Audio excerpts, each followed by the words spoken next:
Okay, welcome back.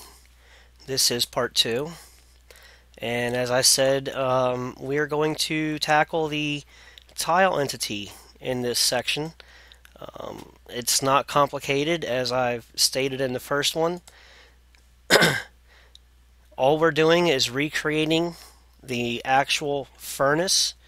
So, once again, we will copy the actual furnace code, making necessary changes to keep along with what we're trying to create, as opposed to literally copying the code and going with it, because that's just not going to work.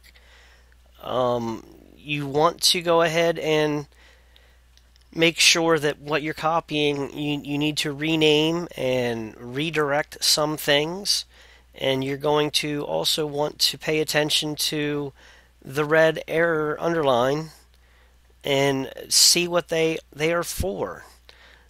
For example, in this one, it says it cannot be resolved to a type. Well, most likely because one, it's not created yet, and two, there is a part, as you will see at the very end of this tutorial when I come back to this particular section, at the very end, once everything is said and done, what this thing here is for. It's for the display name, and it's not exactly necessary. It's not entirely needed. There are instances and times that it may be necessary. Not 100% sure why. You can literally do without it. It ain't gonna hurt nothing. I've done it with and done it without. But if you want it to be the exact same, you're gonna want to make sure that we pay attention to this at the end. So moving on to our tile entity section of this tutorial, we're going to go ahead and rename all of these little things here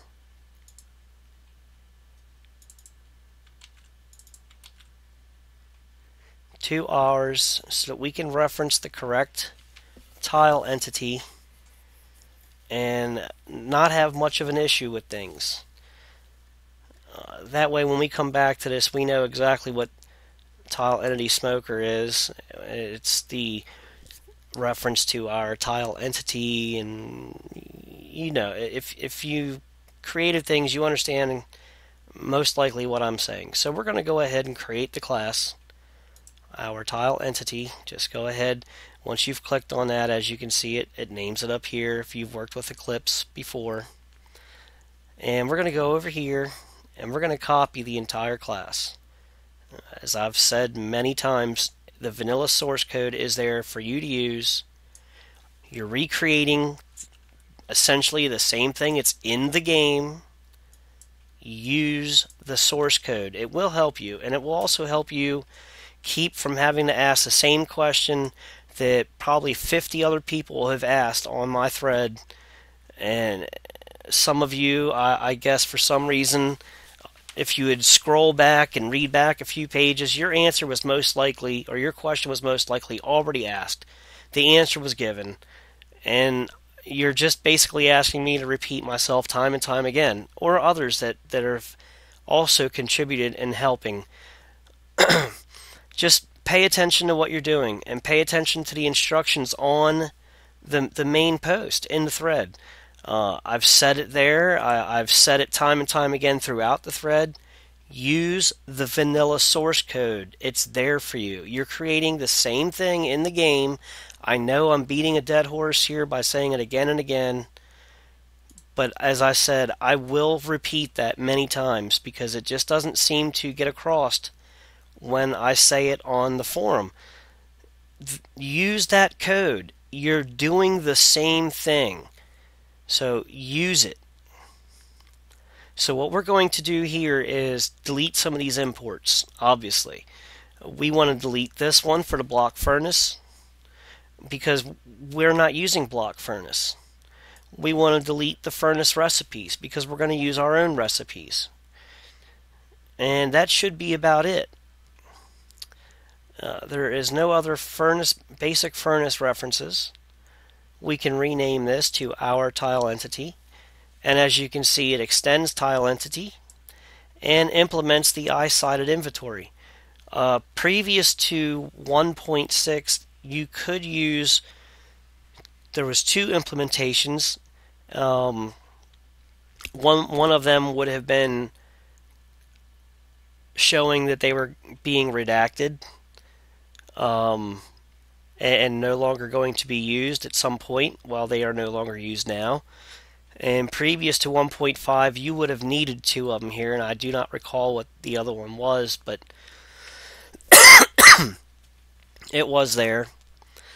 This section here, this is for hoppers. It's also for one of the other blocks that's in the game to connect to furnaces. I don't recall exactly what it is. I really don't use that. You can delete it if you don't plan on having a hopper connect to your block. I've never worked with it before.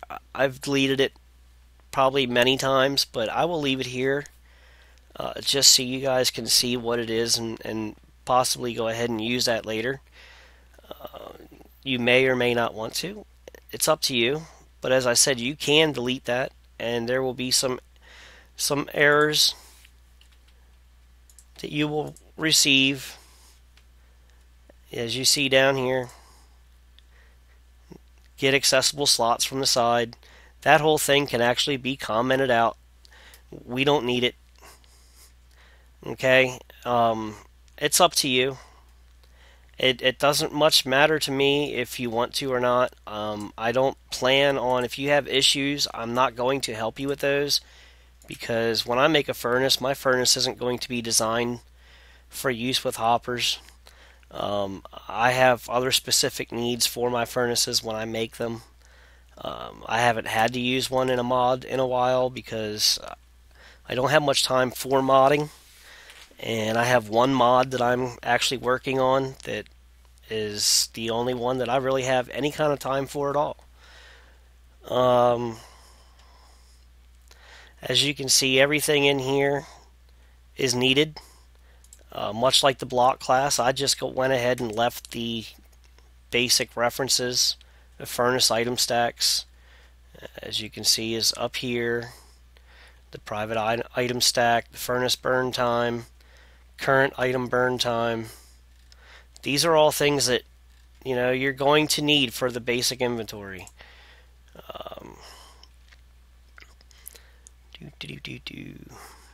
This is your MBTs. This is your read from. This is all things that you're going to want to pay attention to. So when you want to make the 2-input furnace, because you're going to have 2 inputs, you're going to need to modify the NBT. If you make a dual furnace, like I've got the code available for on the thread now, for making a furnace that burns 2 items or smelts 2 items at the same time, with 2 inputs and 2 fuel inputs. These are all this section right here. You need to pay attention to this, because this is where all that work is stored. All the information for that is stored right there. This is a very big part of the tile entity, what makes the furnace work. This section here, get cook progress scaled. For those of you that like to know, how do I make mine burn faster? That 200 reference right there, and that 200 reference right there.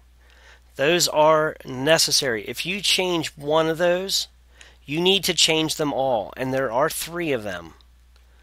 This is the update entity. This is for updating your block. Here's the 3rd reference to the 200.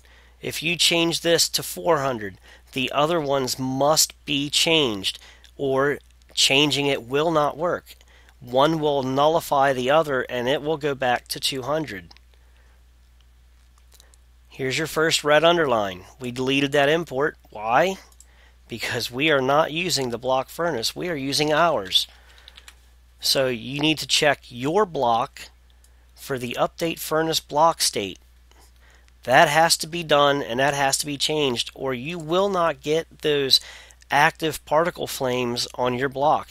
Your block texture will not change if you do not change this part right here. That has to be there. we deleted the import for furnace recipes because we're going to make our own recipe class.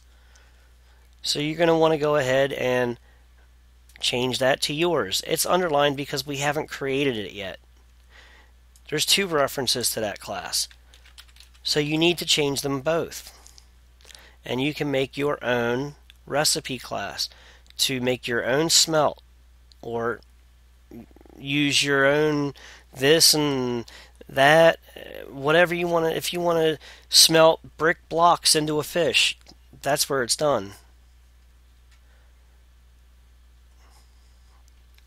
Moving on, you see down here where this is get item burn time. Well, this is the reference to all of your fuel types.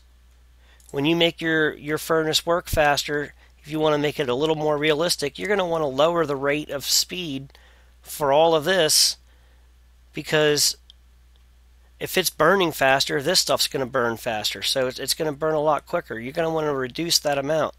If you double your burn time, then you're going to want to reduce these by half. That would make it a little more realistic. That's if you want to do that. That's up to you. This is another part of that, is item fuel. If you want to make a solar furnace, this is going to change. I may put up the tutorial for that. I may not. So these things here are all parts of the tile entity that you want to pay attention to. For the simple reason that if you don't change them and make those changes, your block is not going to respond correctly the way you want it to. For example, your particle flames and your textures aren't going to change. You might not even get the smelting results you're looking for if you don't fix this section right here. If this is not fixed correctly, it is not going to work correctly. I've seen that question on my thread I don't know how many times, but that is the reason that you're having that issue, is right there. There is almost no other reason why that would not work correctly unless your block is not coded correctly as to the new way the furnace works. If you're still using code from 1.4.7 from a mod that you updated some time ago, it might not show errors in the code, but it is definitely not going to work correctly if you're using older code, because the code for the furnace has changed every single update since 1.4.7.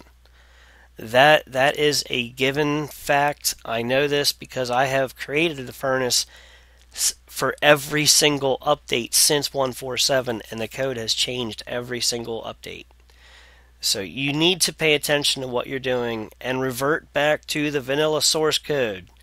Reason being, if you don't, your block is not going to work correctly.